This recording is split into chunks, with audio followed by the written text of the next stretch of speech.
day, Philadelphia. I'm Liz Met, rotating in with Don while Tracy Matisak is on leave with her new baby. Welcome to the rotation, my friend. Thank you. I'm Don Tolson. Here's what's happening this Monday morning.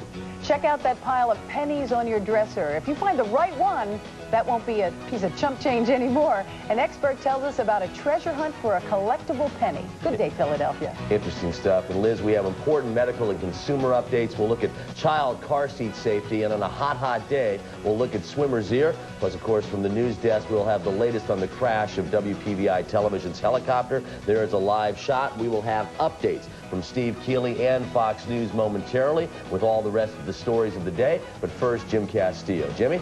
All right, if you love hot weather, you are going to love today. We're talking low to mid-90s and way high humidity, but there is relief inside. I'll tell you when coming up. Good day, Philadelphia. Hello, my name is Nathan at the Hatfield Community Swimming Pool. Good day, Philadelphia.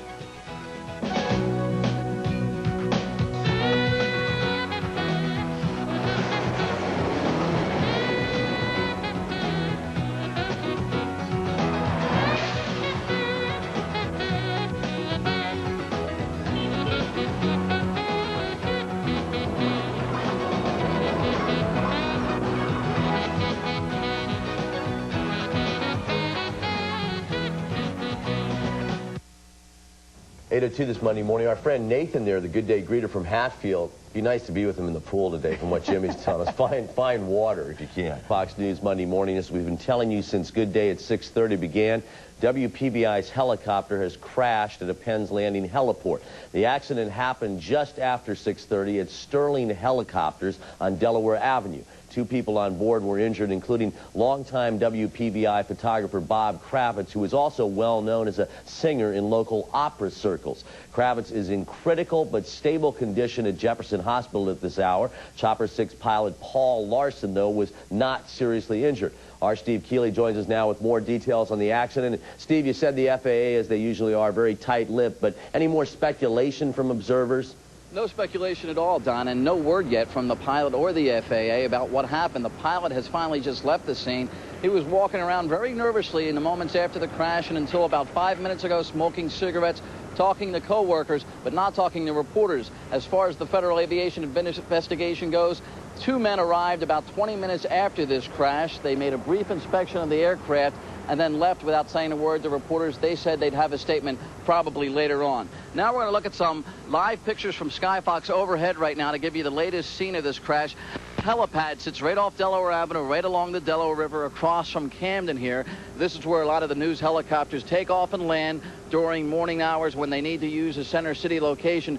Chopper 6 was taking off just around 6:30, we're told, did not get high into the air, and then came crashing down on its right side, its rotor just cutting into about 10,000 pieces scattered all over the heliport. You're now looking at our live picture from the top of our van. We are parked along Delaware Avenue.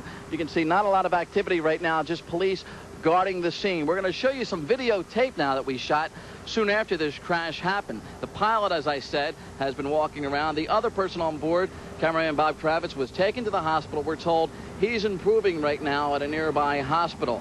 Now, the pilot, again, not speaking right now. There are no air traffic controllers on the ground here at this heliport. Chopper pilots usually use the air controllers at Philly International and their own eyes and ears talking amongst themselves for their own guidance in the morning. In fact, no one is usually here on guard early in the morning when Choppers use this heliport. So other than those 2 inside Chopper 6 at the time, no one seems to have seen what happened here. And Don, we can tell you right now that the FAA will continue its investigation throughout the day. They said nothing to reporters. There is no fuel spill here, no fire, and no hint right now about why Chopper 6 crashed around 6:30 this morning. Don, that's your live update here at the 8 o'clock hour.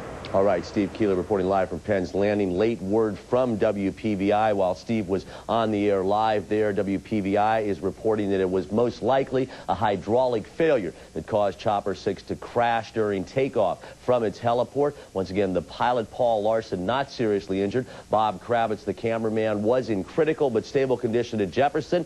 But good news there, Steve Keeley says he hears from people on the scene. His condition is improving. We'll keep you updated. Well, for the third